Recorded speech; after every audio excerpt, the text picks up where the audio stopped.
జనరల్‌గా మీరు ఇయర్‌లీ ఈ బ్లడ్ రిపోర్ట్ తీసుకున్నప్పుడు ఎంత బ్లండర్ మిస్టేక్స్ జరుగుతాయంటే సీరం ఐరన్ ఒక్కటే చూస్తారు. చూసి మీకు ఐరన్ డెఫిషియన్సీ ఉందని కన్ఫర్మ్ అయిపోతారు. ఐరన్ ఇన్ఫ్యూజన్స్ రాస్తారు. మేము అడిగే క్వశ్చన్స్ ఏంటి అక్కడి నుంచి, మీకు గట్ ఇష్యూస్ ఉన్నాయా, మీకు తిన్నది అరుగుతుందా, యాసిడ్ రిఫ్లెక్స్ ఉందా, ఎసిడిటీ ఉందా, కాన్స్టిపేషన్ ఉందా, మీకు హెచ్ పైలోరీ ఇన్ఫెక్షన్స్ ఉన్నాయా, మీ ఎండోస్కోపీ ఏం చెప్తుంది, మీ కొలనోస్కోపీ ఏం చెప్తుంది, ఇవన్నీ కలిపి మేము ఒక కంక్లూజన్కి వస్తాం. అంటే ఈ ఐరన్ డెఫిషియన్సీ మీరు తినకపోవడం వల్ల వచ్చిన ఐరన్ డెఫిషియన్సీయా, కాన్స్టిపేషన్ వల్ల వచ్చిన ఐరన్ డెఫిషియన్సీయా, లేదా మీ వంటలో ఉన్న ఇన్ఫెక్షన్ వల్ల వచ్చిన ఐరన్ డెఫిషియన్సీయా. మీకు తినకపోవడం వల్ల వచ్చిన ఐరన్ డెఫిషియన్సీ అయితే మీరు న్యూట్రిషన్ కరెక్ట్ చేసుకోండి. కాన్స్టిపేషన్ వల్ల వచ్చిన ఐరన్ డెఫిషియన్సీ అయితే 2 స్కోప్స్ ఉంటాయి. మీకు ఇన్ఫెక్షన్ ఉంటుంది, మీ గట్ మైక్రోబియం డిస్బయాసిస్ ఉంది. సో మీ ఐరన్ ని మీ బాడీ అబ్జర్వ్ చేసుకోదు. మీరు ఏమైనా చేయండి, అబ్జర్వ్ చేసుకోదు. మీకు ఇన్ఫెక్షన్ వల్ల వచ్చిందా, మీరు ఐరన్ టాబ్లెట్స్ తీసుకున్నారంటే యూఆర్ ఫీడింగ్ దట్ ఇన్ఫెక్షన్. ఇంకా డ్యామేజ్ ఎక్కువ చేసుకుంటారు మీ body. Hi, welcome to KC talks. ఇవాళ మన ముందు ఫంక్షనల్ న్యూట్రిషనిస్ట్ విదిషా రెడ్డి గారు ఉన్నారు. We know what a nutritionist work is and what nutrition is. కానీ ఫంక్షనల్ న్యూట్రిషన్ అంటే ఏంటి, ఫంక్షనల్ న్యూట్రిషనిస్ట్ రోల్ ఏంటో మనం విదిషా రెడ్డి గారి దగ్గర నుంచి తెలుసుకుందాం. హాయ్ విదిషా. హాయ్, ఎలా ఉన్నారు? I'm good, thank you. First ఒక బేసిక్ ఏంటంటే, న్యూట్రిషనిస్ట్ అనే ఒక పర్సన్ని నా లైఫ్లో నేను హాస్పిటల్లో కలిశాను. మా ఫాదర్కి ఏదో సర్జరీ జరిగినప్పుడు, అంటే అది ఒక రొటీన్ అని నాకు ఇప్పుడు తెలిసింది. అంటే ఐసీయూ నుంచి డిశ్చార్జ్ అయ్యి నార్మల్కి వస్తారు కదా, వచ్చినప్పుడు రౌండ్స్లో ఒక 4th డేనో 5th డేనో ఒక న్యూట్రిషనిస్ట్ వచ్చి మీరు ఇది తినాలి, మీరు ఇది తినకూడదు అని చెప్తారు. ఇది నేను ఒక డికెడ్ బ్యాక్ చూశాను ఈ ట్రెండ్. దాని తర్వాత చాలా ఈ వెయిట్ లాస్. సో నేను బేసికల్లీ ఢిల్లీలో 2010-2011 టైంలో మా ఫ్రెండ్ ఒక డైట్ తీసుకొచ్చాడు, మంత్లీ 5,000 కట్టి. ఈ డైట్ చేస్తే చాలు మంత్లీ 3 kgs తగ్గుతుందని చెప్పాడు. అది నేను ఢిల్లీలో, బాంబేలో చూసిన ట్రెండ్ ఒక డికెడ్ అండ్ హాఫ్, 2010 అంటే ఒక డికెడ్ అండ్ హాఫ్ బ్యాక్. మేబీ ఇక్కడ ఒక 6-7-8 years నుంచి ఆ ట్రెండ్ నడుస్తుంది. దాంట్లో మళ్ళీ ఫ్యాన్సీ డైట్స్ కూడా ఉన్నాయి. సో మనందరికీ తెలిసిన పెద్ద న్యూట్రిషనిస్ట్ రుజితా దివేకర్, అంటే ఇండియాలో బేసికల్లీ. సో తను ఇంత అంబానీకి న్యూట్రిషనిస్ట్ అని. సో జనాలకి న్యూట్రిషనిస్ట్ అనేది కొంచెం వరకు అవగాహన అయింది. అసలు మీరేంటి, మీ రోల్ ఏంటి, అసలు functional nutritionist can I know, అసలు మీ రోల్ ఏంటి అసలు? సో ఈ ఫంక్షనల్ న్యూట్రిషన్ అన్నది it gets deeper in to the subject. అంటే ఈ వెయిట్ లాస్, వెయిట్ గెయిన్ చాలా simple subject. Calories in calories out అనుకుంటాము. ఇది ఒక్కటే న్యూట్రిషనిస్ట్ జాబ్ అని అందరూ అనుకుంటారు. ఒక న్యూట్రిషనిస్ట్ అంటే ఏంటంటే వెయిట్ లాస్, వెయిట్ గెయిన్కి చెప్తారు. ఇప్పుడు వచ్చిన అవగాహన థైరాయిడ్కి, పీసీఓఎస్కి కూడా డైట్ ప్లాన్స్ ఉన్నాయి. సో మాకు పీసీఓఎస్, థైరాయిడ్ వస్తే అది లైఫ్ స్టైల్ డిజార్డర్స్ ఏవైనా సరే మందులతో హీల్ అవ్వవు, ఒక న్యూట్రిషనిస్ట్ దగ్గరికి వెళ్తే హీల్ అవుతుంది, తగ్గుతాయి అని చెప్పేసి ఒక అవగాహన ఉంది జనాల్లో. కానీ there is other side of body functionality. PCOS, థైరాయిడే కాకుండా ఇప్పుడు మనం చూస్తున్న కేసెస్ ఏంటి, ఇంక్రీజ్డ్ ఇన్ డిజార్డర్స్ ఏంటి అంటే జిఐ సిస్టమ్కి సంబంధించిన డిజార్డర్స్ చాలా పెరిగిపోయినాయి. మేడం, ఫస్ట్ మీరు కొంచెం స్లోగా చెప్పాలి. జిఐ అంటే ఏంటి అసలు? అంటే ఇది this podcast is for very layman. Normal nutritionist కూడా పీసీఓడి, పీసీఓఎస్, థైరాయిడ్ రివర్స్ చేస్తారని కూడా తెలీదు చాలామందికి. ఇది మేబీ ఒక క్లాస్ ఆఫ్ క్రౌడ్కి మాత్రమే తెలుసు. సో అసలు ఒక న్యూట్రిషనిస్ట్ రోల్ ఏంటి ఈ వరల్డ్లో? అంటే ఒక డాక్టర్ రోల్ ఒక రోగం తగ్గించడం కదా, అసలు న్యూట్రిషనిస్ట్ రోల్ ఏంటి? నేను అదే చెప్తున్నాను. ఇంతకు ముందు దాకా ఒక 5-6 years దాకా నేను కూడా న్యూట్రిషనిస్ట్నే. I did my MSc dietetics నేను చేశాను. అప్పుడు మేము చేసి పాస్ అవుట్ వచ్చినప్పుడు నా అండర్స్టాండింగ్ ఏంటంటే ఒక న్యూట్రిషనిస్ట్ రోల్ వచ్చేసి weight loss, weight gain, metabolic disorders వరకు మనకి చూస్తే మెటబాలిక్ డిజార్డర్స్ వరకు న్యూట్రిషన్ హీల్ చేయగలదు.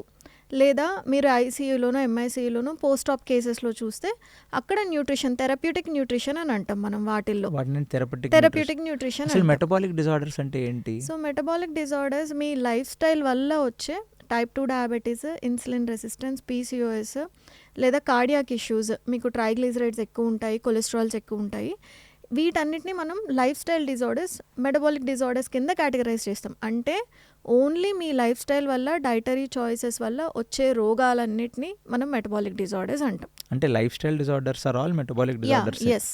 ఎస్. అంటే ఈవెన్ బీపీ కూడా? బీపీ కూడా, థైరాయిడ్ కూడా? Thyroid, BP, PCOS, cholesterol disorders, abnormality, dyslipidemia అంటాం మనము దాన్ని, వెయిట్ గెయిన్, ఒబెసిటీ ఉంటుంది, అండ్ ఇన్సులిన్ రెసిస్టెన్స్, పీసీఎస్. వీటన్నిటికీ ఒక రూట్ కాజ్ ఏంటి అంటే ఇన్సులిన్ రెసిస్టెన్స్ అంటాం. అంటే మనం తినే మీల్ చాయిసెస్లో కార్బోహైడ్రేట్ ఎక్కువ ఉంటుంది, సెడెంటరీ లైఫ్ స్టైల్ ఎక్కువ ఉంటుంది. ఈ రెండింటిని బ్యాలెన్స్ చేయకపోవడం వల్ల వచ్చిన ఒక డిజార్డర్నే మనం మెటబాలిక్ డిజార్డర్ అంటాం. ఇది 100లో ఎంతమందికి ఉంటుంది మెటబాలిక్ డిజార్డర్? ఐ థింక్ మీకు మెటబాలిక్ డిజార్డర్ అని తెలిసే లోపల మీకు ఒక 30-40 ఇయర్స్ వచ్చేస్తే ఒబెసిటీ ఎవిడెంట్గా కనిపిస్తుంది అందరిలో. లావుగా ఉన్నారని మనం చూసి చెప్పచ్చు. కానీ మీకు గ్రేడ్ 1 ఫ్యాటీ లివర్ ఉంది, లేదా పీసీఎస్ ఉంది, ఇన్సులిన్ రెసిస్టెన్స్ ఉంది, బ్లడ్ ప్రెషర్ ఉంది, ఇవన్నీ చిన్న చిన్నగా మేనిఫెస్ట్ అయ్యి మీకు ఒక రోగం కిందనో మెటబాలిక్ డిజార్డర్ కిందనో తెలియడానికి ఒక 10-15 ఇయర్స్ పడుతుంది. సో ఈ metabolic disorders young as 10 years నుంచి స్టార్ట్ అవ్వచ్చు, 6 ఇయర్స్ నుంచి కూడా స్టార్ట్ అవ్వచ్చు. అది మనకు అర్థమయ్యే లోపల మనకి 25-30 ఇయర్స్ వచ్చేస్తాయి. సో ఈ లెక్కను చూస్తే 10 మందిలో ఒక ఉంటుంది. ఒక 3 members 4 members can be and insulin resistant ఫేజ్లో ఉండొచ్చు మనకు అర్థమయ్యే లోపల. 3-4 అంటారేంటండి? ఆల్మోస్ట్ మనం ఒక రోడ్డు మీద చూస్తే అందరూ కూడా ఒబేస్గానే కనబడతారు కదా, కనిపిస్తున్నారు. That is there. అవును, అంటే ఒక డెకేడ్ ముందుకి 10లో ఒక 6-7కి మెటబాలిక్ డిజార్డర్ ఉంటుంది. ఏదో ఒక కండిషన్ మీరు చూస్తే ఇప్పుడు మన ఫ్యామిలీలోనే చూడండి, ఎంతమంది బ్లడ్ ప్రెషర్ ఉంది, ఎంతమందికి కొలెస్ట్రాల్స్ ఉన్నాయి, డయాబెటీస్ ఉంది, ప్రీ డయాబెటిక్ ఉన్నారు, లావుగా ఉన్నారు, హార్మోనల్ ఇంబ్యాలెన్సెస్ ఉన్నాయి, మోకాలు నొప్పులు ఉన్నాయి. So they all come under metabolic disorder. అసలు ఈ మెటబాలిక్ డిజార్డర్ ఎందుకు వస్తుంది ఒక మనిషికి? It's a very basic thing. ఈజీగా అర్థం చేసుకోవాలంటే we have to learn and unlearn certain things. ఇప్పుడు మనం సౌత్ ఇండియన్, మీరు మేము తెలుగు వాళ్ళం, మనం లేస్తే మన dietary pattern and average Telugu dietary pattern, Indian ఒక హోమ్ డైటరీ ప్యాటర్న్ ఎలా ఉంటుంది? మార్నింగ్ ఇడ్లీ, దోశ, ఉప్మా, పొంగల్, ఇవి మన కాన్స్టెంట్ బ్రేక్ఫాస్ట్. ఆఫ్టర్నూన్ చూస్తే రైస్ ఎక్కువ తింటాము, కూరలు 1-2 రసమో ఒక కూర వేసుకొని తింటాం ఆఫ్టర్నూన్. మళ్ళీ డిన్నర్లో మనం తినేది ఇడ్లీ, దోశనో లేదా చపాతీ విత్ 1 వెజిటేబుల్. ఇది మన తెలుగు ఈటింగ్ ట్రెడిషనల్ ప్యాటర్న్ అనుకోండి. వీటిల్లో మనం అబ్జర్వ్ చేస్తే మనం తినే దాంట్లో కార్బోహైడ్రేటే ఎక్కువ ఉంది. మనం వినీషా, కార్బోహైడ్రేట్ రిచ్ డైట్ అని మీరు అంటున్నారు, ఇప్పుడు కొత్తగా పెట్టిన పేరు. కానీ మన చిన్నప్పటి నుంచి మనకు అన్నప్రాసన జరిగినప్పటి నుంచి మనకు పెట్టింది ప్రతిదీ కార్బోహైడ్రేటే కదా. యా ఆ balance we have to learn and unlearn certain things. మన మదర్ వాళ్ళు లేకపోతే మన నానమ్మలు అప్పుడు చూసుకుంటే వాళ్ళు తిన్న డైట్కి సరిపడా ఫిజికల్ యాక్టివిటీ ఉండేది వాళ్ళకి. ప్లస్ ఇంత పాలిష్డ్ రైస్ లేకపోతే పాలిష్డ్ ఒకటే టైప్ ఆఫ్ గ్రెయిన్ తినడం లేదు. వాళ్ళు సీజన్కి తగ్గట్టు మిల్లెట్స్ తినేవాళ్ళు, సీజన్కి తగ్గట్టు సింగిల్ పాలిష్డ్, ఇంత ఓవర్ పాలిష్డ్ రైస్ లేకుండే. But it is always balanced with the physical activity వాళ్ళకి. తర్వాత మన ఫాదర్ ఏజ్కి వచ్చినప్పుడు, మై ఫాదర్ ఈజ్ డయాబెటిక్, 30 ఇయర్స్లోనే ఆయన డయాబెటీస్ వచ్చింది. మనకేంటంటే రిఫైన్డ్ ఆయిల్స్ ఎక్కువైపోయినాయి, పాలిష్డ్ ఫుడ్ ఎక్కువైపోయింది. దానివల్ల మనం తినే కార్బోహైడ్రేట్ లోడ్ ఎక్కువైపోయింది బాడీకి. ఇప్పుడే కదా సిట్టింగ్ జాబ్స్ వచ్చింది మన ఫాదర్ ఏజ్ నుంచే. 10 to 8 జాబ్స్ మన ఫాదర్ ఏజ్ నుంచే స్టార్ట్ అయినాయి అవి. సో సెడెంటరీ లైఫ్ స్టైల్కి ఈ pattern of rich carbohydrate diet set అవ్వదు. దానివల్ల వచ్చేదే మనకి ఒక 20 ఇయర్స్ నుంచి స్టార్ట్ అయింది. There is like A type 2 diabetes ఎక్కువైపోయింది ఒక 20-25 ఇయర్స్. మీరు చెప్పిన దాన్ని బట్టి నాకు అర్థమైంది ఏంటంటే, మన గ్రాండ్ ఫాదర్ టు మన ఫాదర్ జనరేషన్కి చాలా ఫుడ్లో మార్పులు వచ్చేసాయి. ఫుడ్లో మార్పులు వచ్చినాయి, ద వే ఆఫ్ లివింగ్, మన లైఫ్లో కూడా లైఫ్ స్టైల్. ఆల్కహాల్ స్మోక్ ఎక్కువ స్టార్ట్ అయింది కూడా మన ఫాదర్ జనరేషన్ నుంచనే చెప్పుకోవచ్చు. గ్రాండ్ ఫాదర్ జనరేషన్స్లో అంత లేకుండే, but it's more seen in the father's generation. అంటే ఈ పేరెంట్స్ అసలు యాక్చువల్లీ మనకి మంచి నాలెడ్జ్ ఇవ్వలేదు. వాళ్ళకు ఉంటేనే కదా మనకి ఇచ్చేది. సూపర్. సో లేదు. కానీ ఓకే, నాకు బాధ ఏమనిపించిందంటే ఈ పాడ్కాస్ట్లో నాకు జనరల్లీ ఇంత స్టార్టింగ్లోనే ఒక పాయింట్ ఇంత క్లిక్ కాదు. ఒక 6 years అబ్బాయికి కూడా మెటబాలిక్ డిజార్డర్ ఉండొచ్చు అని మీరు ఎప్పుడైతే చెప్పారో, మనం అసలు ఎక్కడికి వెళ్తున్నాం అంటే 6 years is supposed to be a hale and healthy growing body, వాడికి కూడా ఒక మెటబాలిక్ డిజార్డర్ వస్తుంది. అదే నాకు ఇప్పుడు నిన్న ఎవరో ఇంటికి వెళ్ళాను, వాళ్ళందరూ చూచు మూచు చాలా చబ్బీగా ఉన్నారు వాళ్ళు. సో ఒక 10 years 8 years అలా ఉన్నారు వాళ్ళంతా. సో డెఫినెట్లీ అంత ఎస్, వాళ్ళందరికీ కూడా మెటబాలిక్ డిజార్డర్ స్టార్ట్ అవుతాయి మనకి ఫిజికల్గా. మీరు ఎప్పుడైనా చూడండి, ఒక చెబ్బీ బేబీని తీసుకుంటే వాళ్ళ నెక్ ప్యాటర్న్ అబ్జర్వ్ చేయండి. నెక్ మీద ఇలా బ్లాక్ లైన్స్ లాగా కనిపిస్తాయి నెక్ మీద. వాళ్ళకి అండర్ ఆర్మ్స్ యూజువల్గా ఉన్న వాళ్ళ అండర్ ఆర్మ్స్ కన్నా డార్క్గా ఉంటాయి. వాళ్ళ థైస్ మధ్యలో డార్క్ డిస్కలరేషన్ కనిపిస్తుంది. ఇవన్నీ first science of insulin resistance. మీరు పెద్దవాళ్ళల్లో కూడా చూస్తే 40 years వచ్చేసరికి స్కిన్ ట్యాగ్స్ ఎక్కువ వస్తాయి వాళ్ళకి. ఇలా మనకి స్కిన్ ట్యాగ్స్ కనిపిస్తే ఎక్కువ ఉంటాయి. ఎవరిలో అయితే నెక్ వెనకాల ఇలా చారల్లాగా కనిపిస్తాయో, స్కిన్ ట్యాగ్స్ ఉంటాయో, రెగ్యులర్ కలర్ కన్నా బాడీ కలర్ కన్నా అండర్ ఆర్మ్ డిస్కలరేషన్ ఎక్కువ ఉంటుందో వాళ్ళల్లో metabolic disorder insulin resistance phase start అయిందని అర్థం. అండర్ ఆర్మ్ డిస్కలరేషన్ అంటే ఎక్కువ అండర్ ఆర్మ్స్ ఉండాల్సిన డార్క్నెస్ కన్నా we have and dark under arms Indian skin tone ప్రకారం. బట్ అబ్నార్మాలిటీ చాలా ఈజీగా కనిపించేస్తుంది, అంటే ఇంకా ఎక్కువ ఉంటుంది ఇంకా ఎక్కువ ఉంటుంది. యూ కెన్ అలాగే డిఫరెన్షియేట్. ఒక థైస్ మధ్యలో మధ్యలో కూడా కూడా యూ సీ దట్ డిస్కలరేషన్. మనం చూసుకున్నా కూడా అర్థమవుతుంది. But evidently you start seeing back of neck మనకి బాగా కనిపిస్తుంది చారల్లాగా. అదేదో మట్టి అనుకొని బాగా రబ్ చేస్తాం కానీ it's not due to that. It's a first sign of insulin resistance ఈ skin tags and discolouration of your neck. Super. So మన ఫాదర్లీ జనరేషన్ వాళ్ళు విపరీతంగా వాళ్ళ ఫాదర్ జనరేషన్ అంటే మన గ్రాండ్ ఫాదర్ జనరేషన్ కన్నా మన ఫాదర్ జనరేషన్ చాలా డైటరీ చేంజెస్ జరిగాయి. ఆ డైటరీ చేంజెస్లో రిఫైన్డ్ ఆయిల్స్ వచ్చాయి, రిఫైన్డ్ గ్రెయిన్స్ ఎక్కువ వచ్చాయి, ఆ రిఫైన్డ్ షుగర్స్ కూడా వచ్చాయి. ఎస్, డైవర్సిఫికేషన్ ఆఫ్ గ్రెయిన్స్ అని నేను ఒక పాయింట్ ఎప్పుడు ఎంకరేజ్ చేస్తాను. రైసే అన్నిటికీ వాడకండి. ఇడ్లీ చేయాలన్న రైసే, మధ్యాహ్నం లంచ్లో కూడా రైసే, డిన్నర్లో కూడా రైసే. కానీ డైవర్సిఫికేషన్ ఆఫ్ గ్రెయిన్స్ చేయండి. మిల్లెట్స్ కూడా రకరకాలుగా వాడుకోండి. అసలు మిల్లెట్ అనేది నాకు తెలిసి కాదరోళ్ళు వచ్చిన తర్వాతే జనాలకు తెలిసింది. అదొకటి ఉంటుందని నాకు తెలియదు. నేను చిన్నప్పుడు ఎప్పుడు మిల్లెట్సే చూడలేదు. మనం అందరం రైస్ బేస్డ్ డైట్ మనది ఎక్కువ. తెలుగు జనాల్లో చూస్తే కనుక మన దాంట్లో రైస్ బేస్డ్ డైట్స్ ఎక్కువ. సూపర్. సో ఈ మెటబాలిక్ డిజార్డర్ ఒక చిన్న పిల్లడి నుంచి ఒక 30 years వరకు వచ్చి అది ప్రొలాంగ్డ్ మెటబాలిక్ డిజార్డర్ అయ్యి అది ఒక లైఫ్ స్టైల్ డిజార్డర్ కింద ట్రాన్స్లేట్ అవుతుంది. సో ఆ లైఫ్ స్టైల్ డిజార్డర్స్ ఏమేమి వస్తాయంటే ఇవే టైప్ 2 ఒబెసిటీ దగ్గర నుంచి మనకి కొలెస్ట్రాల్ ఇష్యూస్ దాకా థైరాయిడ్, PCOS కూడా లైఫ్ స్టైల్ డిజార్డర్స్లో ఒకటే. సూపర్. నాకు ఇంకొక డౌట్ ఏంటంటే ఇప్పుడు నేను ఒక న్యూట్రిషనిస్ట్ దగ్గరికి వెళ్ళాను. తను నాకు వెయిట్ రిడక్షనో ఇదో చెప్తుంది.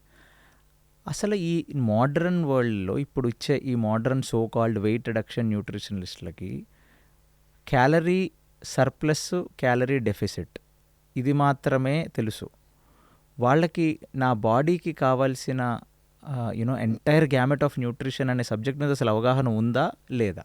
ఇక్కడ మనం అన్ఫార్చునేట్లీ ఎవరు న్యూట్రిషనిస్ట్ అవ్వచ్చు, ఎవరు అవ్వకూడదు అన్న దాని మీద మనకి స్ట్రిక్ట్ రూల్స్ అండ్ రెగ్యులేషన్స్ లేవు. ఇప్పుడు మేము 8 years ఆఫ్ ఎడ్యుకేషన్ తర్వాత మేము certified dieticians, registered dieticians, certified dietitians.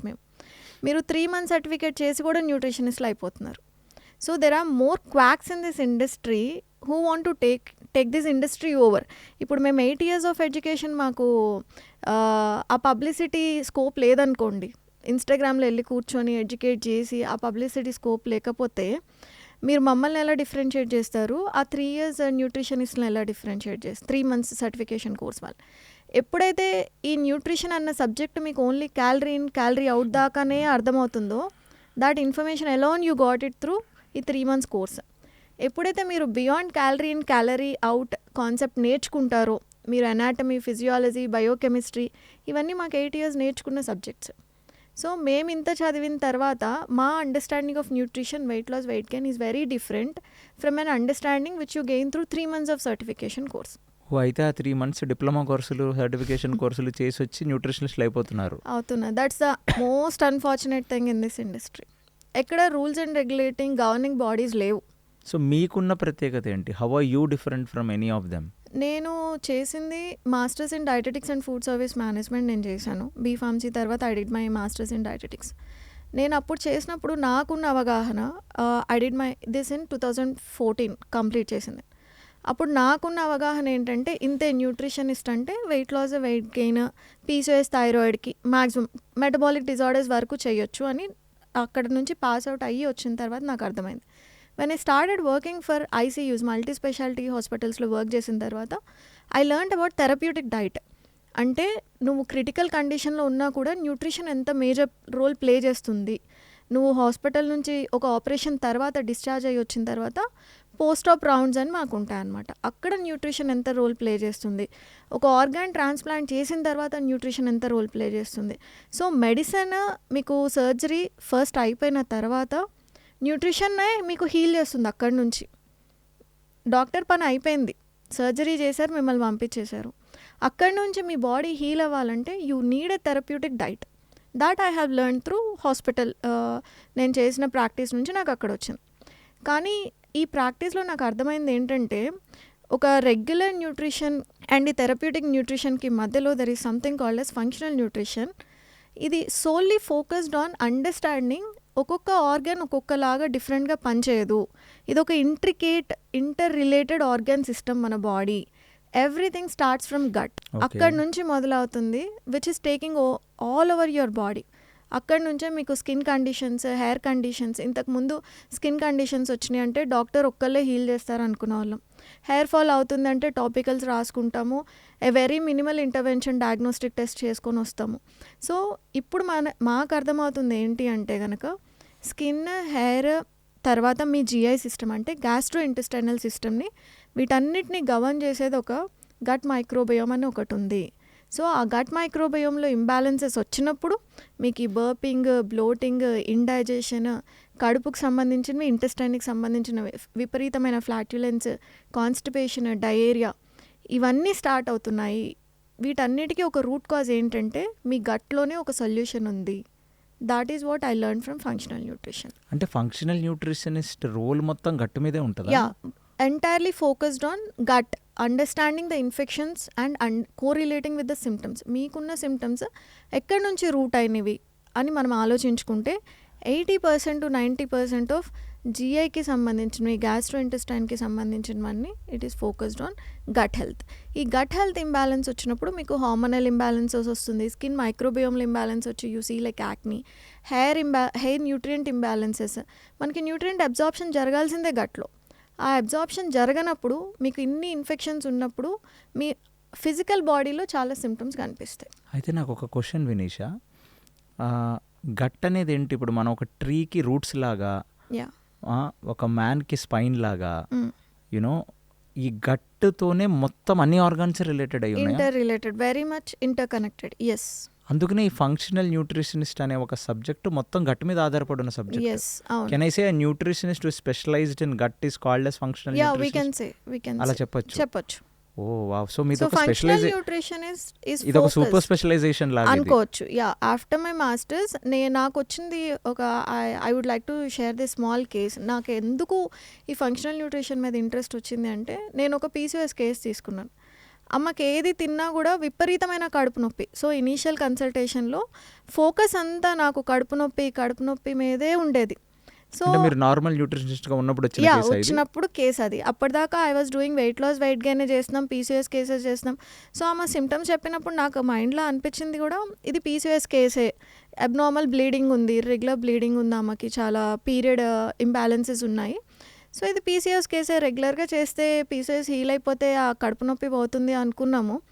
As we started ప్రతిరోజు విపరీతమైన గ్యాస్, నాకు కడుపు నొప్పి, రైట్ సైడ్ అబ్డామెన్ పెయిన్ వస్తుంది, తర్వాత ఫ్లాట్యులెన్స్ ఎక్కువైపోతుంది.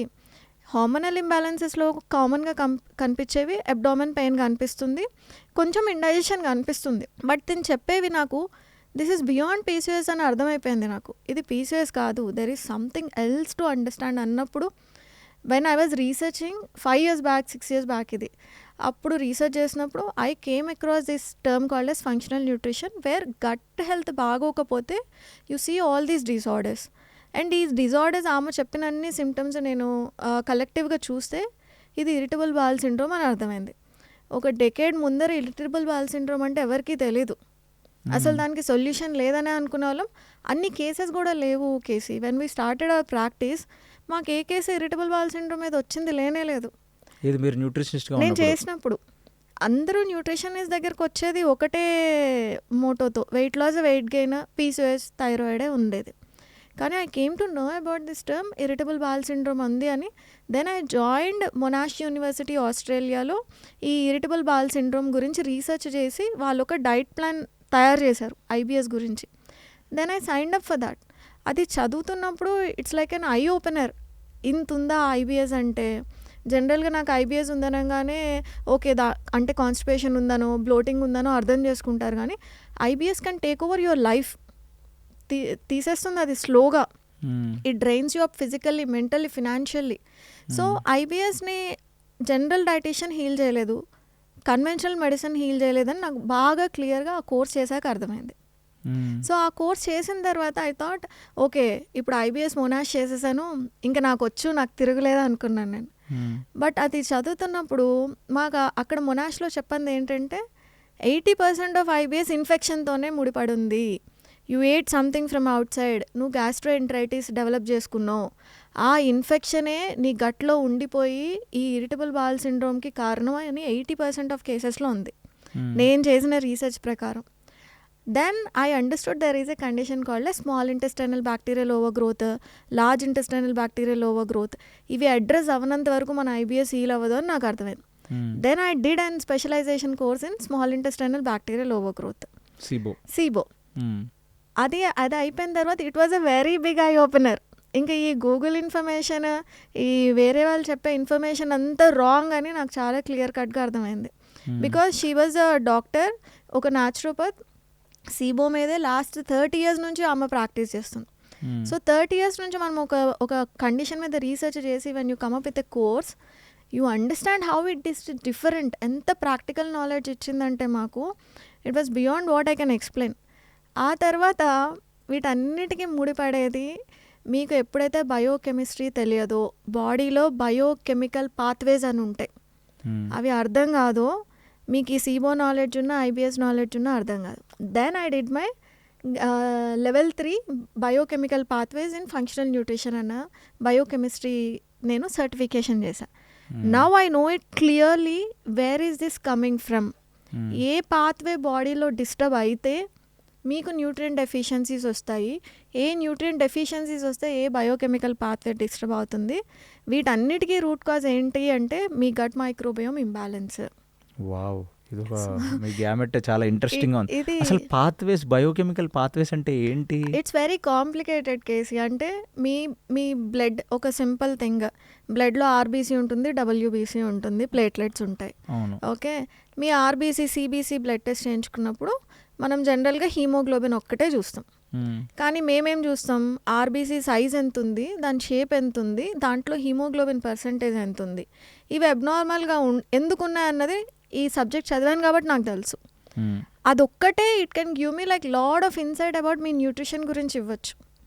అది 120 days ముందరనే చనిపోతుందా, ఆర్బీసీ లైఫ్ స్పాన్ 120 days ఉంటుందా, సో మీకు ఎందుకు ఐరన్ డెఫిషియన్సీ ఉంది, హీమోగ్లోబిన్ ఇప్పుడు మీరు ఐరన్ డెఫిషియన్సీ ఉందని డాక్టర్ దగ్గరికి వెళ్తే మీకు ఐరన్ డెఫిషియన్సీకి మందులు రాసిస్తారు, లేదా ఐరన్ ఇన్ఫ్యూజన్స్ చేస్తారు. మాకు అర్థమైంది ఏంటంటే ఐరన్ డెఫిషియన్సీకి one of the main reason H pylori infections. మీకు ఎప్పుడైతే low stomach acid H pylori infection ఉంటుందో, మీరు ఎంత ఐరన్ రిచ్ ఫుడ్ తిన్నా కూడా మీ బాడీ న్యాచురల్గా ఈ ఐరన్ని రిజెక్ట్ చేస్తుంది, ఎందుకంటే అది ఆ హెచ్ పైలోరీకి ఫుడ్. మీ బాడీలో ఉన్న ఇన్ఫెక్షన్ ఒక బ్యాక్టీరియాకి ఐరన్ ఈజ్ ద ఫుడ్. అందుకని న్యాచురల్గా మీ బాడీకి తెలుసు ఐరన్ నాకు వద్దు, సీరం లెవెల్లో నాకు ఐరన్ వద్దు, so let me tuck in to ferritin అంటే టిష్యూస్లోకి పంపించేస్తాను నేను. సో జనరల్గా మీరు ఇయర్లీ ఈ బ్లడ్ రిపోర్ట్ తీసుకున్నప్పుడు ఎంత బ్లండర్ మిస్టేక్స్ జరుగుతాయంటే సీరం ఐరన్ ఒక్కటే చూస్తారు, చూసి మీకు ఐరన్ డెఫిషియన్సీ ఉందని కన్ఫర్మ్ అయిపోతారు, ఐరన్ ఇన్ఫ్యూజన్స్ రాస్తారు. మేము అడిగే క్వశ్చన్స్ ఏంటి అక్కడి నుంచి, మీకు గట్ ఇష్యూస్ ఉన్నాయా, మీకు తిన్నది అరుగుతుందా, యాసిడ్ రిఫ్లెక్స్ ఉందా, ఎసిడిటీ ఉందా, కాన్స్టిపేషన్ ఉందా, మీకు హెచ్ పైలోరీ ఇన్ఫెక్షన్స్ ఉన్నాయా, మీ ఎండోస్కోపీ ఏం చెప్తుంది, మీ కొలనోస్కోపీ ఏం చెప్తుంది, ఇవన్నీ కలిపి మేము ఒక కంక్లూజన్కి వస్తాం. అంటే ఈ ఐరన్ డెఫిషియన్సీ మీరు తినకపోవడం వల్ల వచ్చిన ఐరన్ డెఫిషియన్సీయా, కాన్స్టిపేషన్ వల్ల వచ్చిన ఐరన్ డెఫిషియన్సీయా, లేదా మీ ఒంట్లో ఉన్న ఇన్ఫెక్షన్ వల్ల వచ్చిన ఐరన్ డెఫిషియన్సీయా. మీకు తినకపోవడం వల్ల వచ్చిన ఐరన్ డెఫిషియన్సీ అయితే మీరు న్యూట్రిషన్ కరెక్ట్ చేసుకోండి. కాన్స్టిపేషన్ వల్ల వచ్చిన ఐరన్ డెఫిషియన్సీ అయితే 2 స్కోప్స్ ఉంటాయి, మీకు ఇన్ఫెక్షన్ ఉంటుంది, మీ గట్ మైక్రోబియం డిస్బయాసిస్ ఉంది. సో మీ ఐరన్ని మీ బాడీ అబ్జర్వ్ చేసుకోదు, మీరు ఏమైనా చేయండి అబ్జర్వ్ చేసుకోదు. మీకు ఇన్ఫెక్షన్ వల్ల వచ్చిందా, మీరు ఐరన్ ట్యాబ్లెట్స్ తీసుకున్నారంటే యూఆర్ ఫీడింగ్ దట్ ఇన్ఫెక్షన్, ఇంకా డ్యామేజ్ ఎక్కువ చేసుకుంటున్నారు మీ బాడీకి. ఇది ఇంత బేసిక్స్ తెలియకుండా మరి డాక్టర్ ఎలా ఇస్తున్నాడు మరి? See, doctor, this is what learn and unlearn. We are there in a generation where we have to learn and unlearn, కేసీ. మనం కన్వెన్షనల్ మెడిసిన్లో చాలా లూప్ హోల్స్ ఉన్నాయి, చాలా ర్యాట్ హోల్స్ ఉన్నాయి, పట్టుకొని బయటకు తీసి మనం ఒక మనిషిని కంప్లీట్గా హీల్ చేయడానికి. This is what where functional nutrition is an emerging subject. మనం ఇప్పుడిప్పుడు మన ఇండియన్స్ నేర్చుకుంటుంది. This been there in the Australian and western కంట్రీస్లో చూస్తే చాలా డెకేడ్స్ నుంచి మీరు చెప్తే నాకు చాలా మైండ్ బ్లాక్ అయ్యే విషయాలు చెప్పారు మీరు. So I want to understand, అసలు మీరు హైదరాబాద్లో how many functional nutritionist are there at this point? I'm only the one. Wow. Yeah, south నేను ఇండియాలో? సర్టిఫైడ్. సౌత్ ఇండియాలో ఐ డోంట్ హ్యావ్ తెలియదు కానీ but I'm specialized in Monash and IBS and SIBO. అసలు ఉన్నారా ఇండియాలో? Delhi, Bombay? I don't know, but నా దగ్గర కౌంట్ లేదు. కానీ హైదరాబాద్ వరకు చూసుకుంటే, మన తెలుగు స్టేట్స్లో చూసుకుంటే I'm only the one who did these certifications. Wow. I'm certified IBS IBD practitioner. Been doing this for past 5 years. So మీరు చాలా పెద్ద సబ్జెక్ట్ చెప్పారు నాకు. Actually it will take a lot of time for me to process.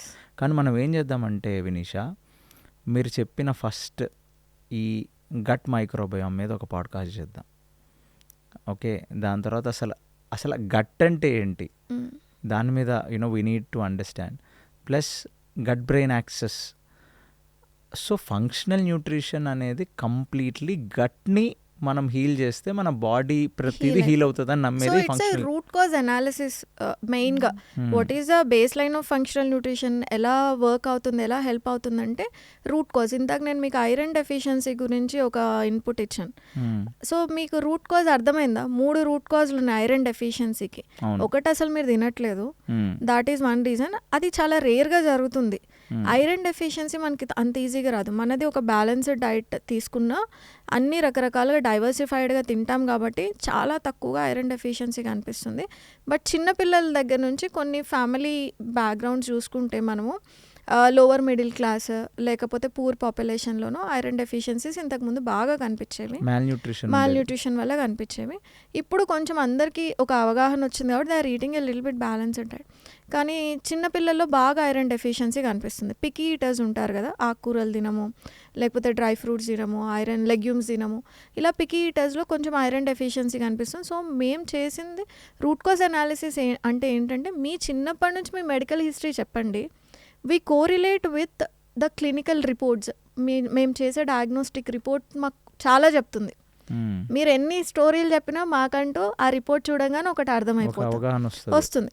So దాన్ని పట్టుకొని conventional medicine overlook చేసే loop holes అన్నిటినీ మేము చూసి we give you a solution where you will not need a doctor in future. అలాంటి solution చేస్తాం మేము. నాకు ఓవరాల్గా అర్థమైంది ఫంక్షనల్ న్యూట్రిషన్ అంటే ఏంటో. బట్ అసలు ఇందులో చాలా సబ్జెక్ట్ ఉందని తెలిసింది. బట్ యాజ్ ఆఫ్ నౌ మాకు అసలు బేసికల్లీ ఫంక్షనల్ న్యూట్రిషన్ అంటే ఏంటి, ఆ రూట్ కాజ్ అనాలిసిస్ ఎలా చేస్తారు, and complete gut wellness system దాన్ని ఎస్టాబ్లిష్ చేస్తారు. This is what I have understood. Thank you so much Vinisha to tell us about a new gamut, and I congratulate you that you are one of the only functional nutritionists today available in this city. Thank you so much. Thank you so much.